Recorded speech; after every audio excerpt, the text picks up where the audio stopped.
Assalamualaikum warahmatullahi wabarakatuh. Perkenalkan, nama saya Natasha Dinda, NIM 172310101123 dari kelompok 11 KKN Universitas Jember. Pada kesempatan kali ini saya akan mempresentasikan kegiatan KKN saya selama 45 hari. Pembahasan yang pertama adalah pendahuluan. Adanya pandemi COVID-19 di seluruh dunia memberikan dampak di berbagai sektor kehidupan, mulai dari perekonomian, kesehatan, pendidikan, serta sektor lainnya. Pendidikan menjadi salah satu sektor yang paling terpengaruh dengan adanya pandemi COVID-19 ini. Di Indonesia, sejak Maret 2020, pemerintah mulai menerapkan sistem pembelajaran secara online di semua jenjang pendidikan. Tujuan diterapkannya sistem pembelajaran online ini adalah diharapkan mampu untuk meminimalisir adanya penularan virus COVID-19 di kalangan pelajar. Namun, di awal-awal penerapan sistem pembelajaran online ini, siswa merasa kebingungan dan kesulitan dalam menyesuaikan diri. Karena selama sistem pembelajaran online, guru-guru hanya memberikan tugas-tugas saja yang menurut siswa itu lebih berat dan lebih banyak jika dibandingkan dengan selama pembelajaran offline. Menurut siswa juga, guru-guru belum menjelaskan terlebih dahulu terkait materi yang diberikan, hanya langsung memberi tugas-tugas. Permasalahan inilah yang menyebabkan siswa merasa kurang nyaman dengan adanya penerapan sistem pembelajaran secara online. Selain itu, siswa yang pada umumnya sudah bisa menggunakan gadgetnya secara pribadi dengan baik hanya menggunakannya untuk bermain game atau menonton video di YouTube, tidak digunakan untuk belajar. Padahal banyak sekali manfaat dari gadget yang bisa membantu mereka untuk menyelesaikan tugas-tugas sekolah mereka. Maka dari itu, pada kegiatan KKN kali ini, saya mengambil tema inovasi pendukung pembelajaran anak sekolah di masa pandemi, yang tujuannya untuk membantu siswa mengatasi permasalahan-permasalahan yang ada tersebut. Baik, pembahasan yang kedua adalah metode. Pada metode ada 3 subbab yang akan kita bahas. Yang pertama perencanaan, yang kedua pelaksanaan, dan ketiga evaluasi. Perencanaan. Di minggu pertama dilaksanakan observasi dan wawancara dengan mitra terkait permasalahan, kendala, dan kesulitan yang dirasakan oleh mitra selama proses pembelajaran secara online. Minggu kedua sampai minggu kelima dilaksanakan kelas dengan tujuan untuk menyelesaikan dan pemberian solusi dari masalah-masalah yang dirasakan oleh mitra. Pada minggu ke-6 dilaksanakan evaluasi terkait kegiatan, seluruh rangkaian kegiatan selama 45 hari yang telah dilaksanakan. Pada minggu 7 merupakan minggu di mana mengumpulkan semua laporan-laporan dari kegiatan. Yang kedua adalah pelaksanaan. Selama kegiatan KKN, mahasiswa menyusun program kerja yang akan dilaksanakan di setiap minggunya. Tujuannya adalah untuk membantu siswa atau mitra untuk mengatasi masalah yang dirasakan selama sistem pembelajaran secara online. Yang ketiga adalah evaluasi. Kegiatan evaluasi dilakukan setiap minggunya di akhir kegiatan dan disimpulkan di akhir kegiatan KKN atau di minggu ke-6. Tujuan dari kegiatan evaluasi ini adalah untuk mengetahui keberhasilan dari program kerja yang sudah dilaksanakan selama 45 hari. Selanjutnya adalah hasil dan pembahasan. Pada kegiatan KKN kali ini dimulai dengan pendaftaran oleh mahasiswa, kemudian pemilihan tema, penentuan kelompok, penentuan DPR, selanjutnya rapat prapenerjunan, dan kegiatan selanjutnya adalah upacara penerjunan yang dilaksanakan pada 1 Juli 2020 pukul 9 waktu Indonesia Barat yang dipimpin oleh Rektor Universitas Jember Bapak Iwan Taruna bersama dengan Menteri Desa PDTT Bapak Samsul Widodo melalui media Zoom dan YouTube. Selanjutnya melakukan perizinan kepada kepala desa dengan tujuan untuk meminta izin melakukan kegiatan KKN di desa yang sudah ditentukan, kemudian meminta izin kepada mitra dan orang tua dari mitra. Setelah mendapatkan izin, melakukan pengajuan mentor dan pengajuan kelas pertama. Kelas pertama akan dilaksanakan di minggu kedua. Judul dari kelas pertama ini adalah aplikasi kerabat. Aplikasi kerabat merupakan kepanjangan dari aplikasi yang keren, reliable, asik, dan bersahabat. Tujuan dari dilakukannya kelas pertama ini adalah untuk mengenalkan dan mengajarkan kepada siswa terkait apa saja aplikasi-aplikasi yang dapat mereka gunakan untuk membantu mereka ketika kesulitan dalam mengerjakan tugas-tugas yang diberikan oleh sekolah. Kelas pertama ini dilaksanakan juga sebagai solusi bagi permasalahan yang dirasakan oleh siswa.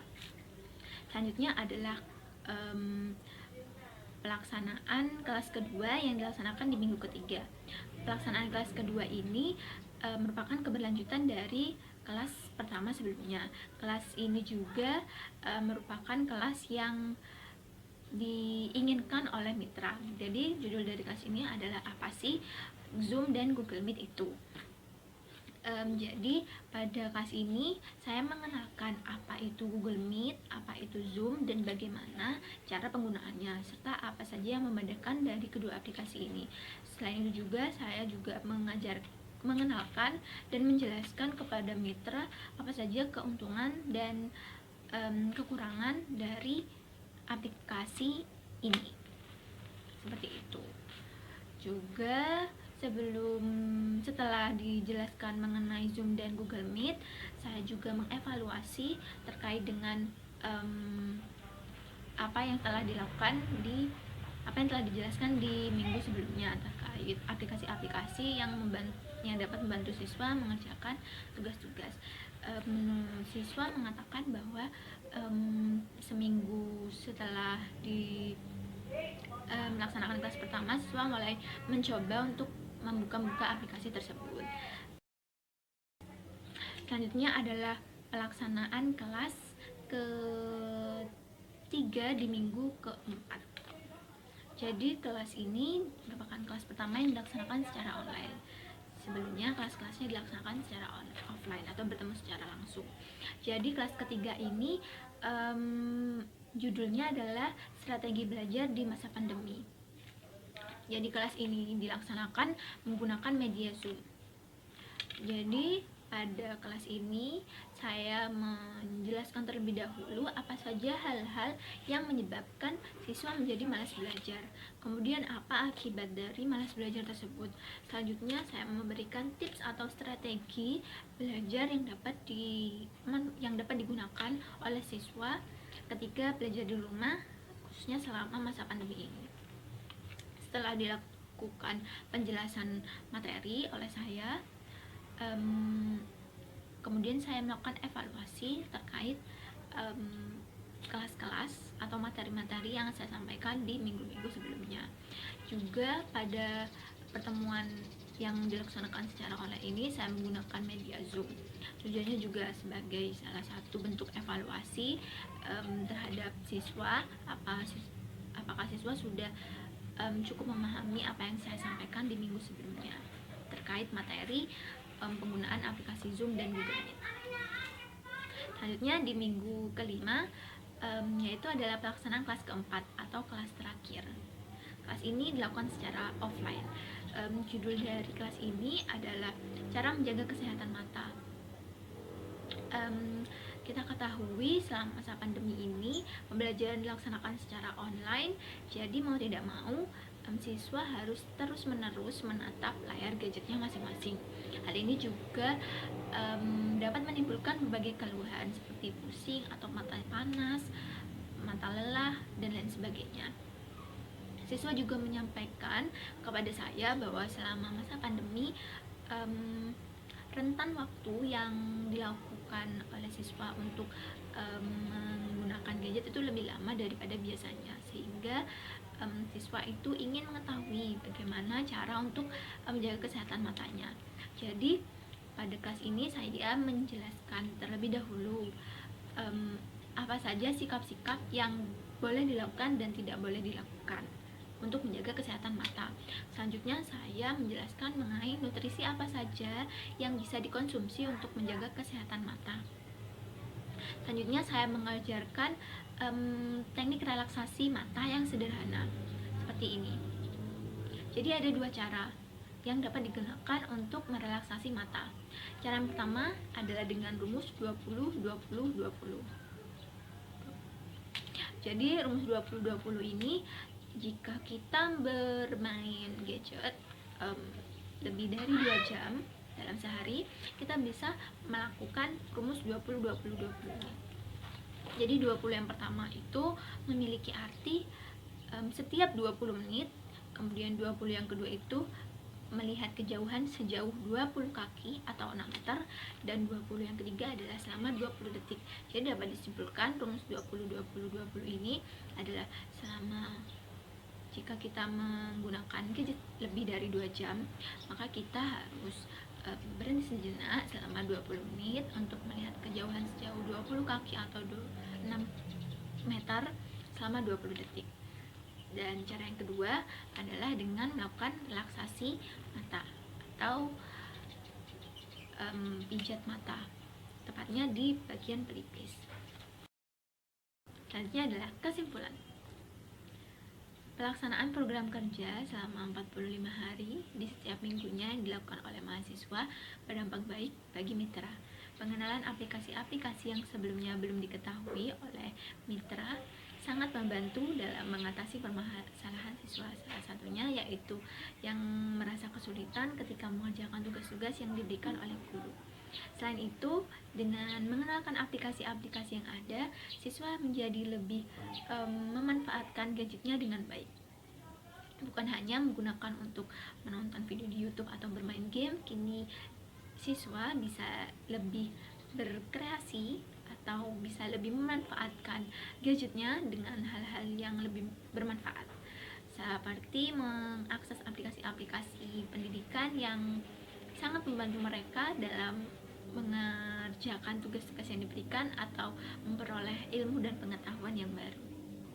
Kegiatan KKN UNED Back to Village 2020 merupakan solusi yang tepat yang digunakan untuk tetap melaksanakan kegiatan KKN di masa pandemi.